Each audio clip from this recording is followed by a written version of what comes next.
नमस्कार दोस्तों, मेरा नाम है Rizwan Malik. Matrix knowledge YouTube channel में आपका स्वागत है। हमारा ये दूसरा लेक्चर है आज। इसमें हम देखेंगे ट्रायंगल त्रिभुज। त्रिभुज की क्या पहचान है? त्रिभुज में तीन भुजाएं होती हैं। तीन भुजाओं से बनी आकृति को त्रिभुज कहते हैं। त्रिभुज के कई प्रकार होते हैं। पहला है समकोण त्रिभुज।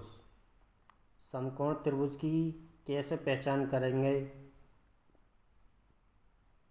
ये समकोण त्रिभुज बना दिए। इसमें एक कोण जो है वो 90 डिग्री का होगा।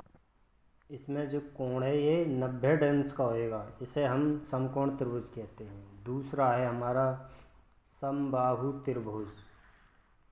समबाहु त्रिभुज जिसमें तीनों भुजा समान हों, जिसमें तीनों भुजा एक सी हों, उसे हम समबाहु त्रिभुज कहते हैं। तीसरा है समद्विबाहु त्रिभुज। समद्विबाहु त्रिभुज जिसमें दो भुजा समान हों, ये और ये भुजा समान हैं, ये अलग है, ऐसे त्रिभुज को हम समद्विबाहु त्रिभुज कहते हैं। चौथा है हमारा विषमबाहु त्रिभुज।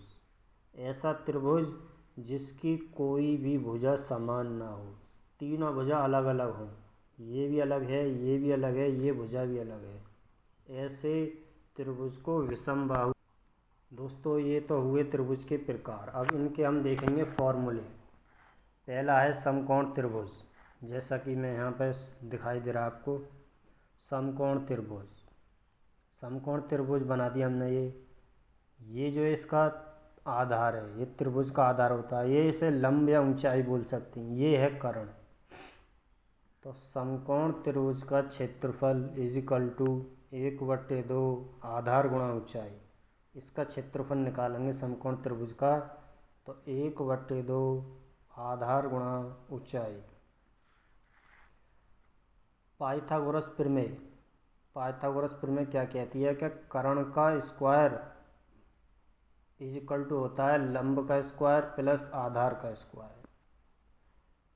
कभी कभी त्रिभुज में क्या होता है, लंब और आधार दे दिए तो हमें कर्ण निकालना होगा, कभी कर्ण और आधार दे दिया तो लंब निकालना होगा। तो इसी पाइथागोरस प्रमेय से निकाल सकते हैं। दूसरा है समबाहु त्रिभुज। जैसा कि ये फिगर में दिख रहा है, तीनों भुजा इसकी समान है, तो इसका क्षेत्रफल निकालेंगे हम। समबाहु त्रिभुज का क्षेत्रफल इजिकल टू √3/4 गुणा भुजा का स्क्वायर। ये इसका क्षेत्रफल होता है। अब समबाहु त्रिभुज का परिमाप कैसे निकालेंगे? दोस्तों ये परिमाप क्या होता है कि तीनों बाउंड्रीज, किसी भी आकृति का हम परिमाप निकालें तो उसकी जितनी भी बाउंड्री है उसको हमें कवर करना है। यहाँ से चले ये भुजा, ये भुजा, ये भुजा, तीनों को कवर करना है। तो समद्विबाहु त्रिभुज का परिमाप हो जाएगा भुजा प्लस भुजा प्लस भुजा, सभी भुजाओं का योग। तो ये तीन भुजाएं इसकी, तो 3a हो जाएगा। अगला है समबाहु त्रिभुज की ऊंचाई कैसे निकालेंगे? समबाहु त्रिभुज की ऊंचाई बराबर √3/2 गुणा भुजा। तीसरा है समद्विबाहु त्रिभुज का क्षेत्रफल। समद्विबाहु त्रिभुज कौन सा त्रिभुज होता है? जिसकी दो भुजा बराबर होती हैं। तो समद्विबाहु त्रिभुज का क्षेत्रफल होता है 1/2 गुणा भुजा का स्क्वायर। समद्विबाहु त्रिभुज का परिमाप होता है 2 गुणा भुजा प्लस √2 गुणा भुजा। नेक्स्ट है लास्ट विषमबाहु त्रिभुज का क्षेत्रफल। विषमबाहु त्रिभुज जिसकी कोई भी भुजा बराबर ना हो, ऐसे त्रिभुज को विषमबाहु त्रिभुज कहते हैं। तो विषमबाहु त्रिभुज का क्षेत्रफल जो निकालेंगे हम, √s s-a s-b s-c, जहाँ पे a b c क्या है? विषमबाहु त्रिभुज की भुजाएं अलग अलग। और s को कैसे निकालेंगे हम? s निकालेंगे तीनों भुजाओं का योग divide by 2। s is equal to a plus b plus c/2। अगला टॉपिक है हमारा आयत, रेक्टेंगल। आयत की आकृति ये है। आयत में आमने सामने की भुजा बराबर होती है। ये लंबाई बराबर, ये चौड़ाई बराबर होती है।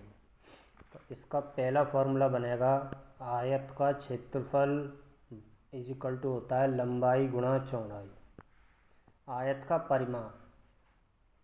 परिमाप दोस्तों, परिमाप मैं बताऊंगा। परिमाप, जो भी आकृति का परिमाप निकालना है, जिस आकृति का परिमाप हमें निकालना है, उसकी जो बाउंड्री है उसको सारी बाउंड्री कवर करनी है।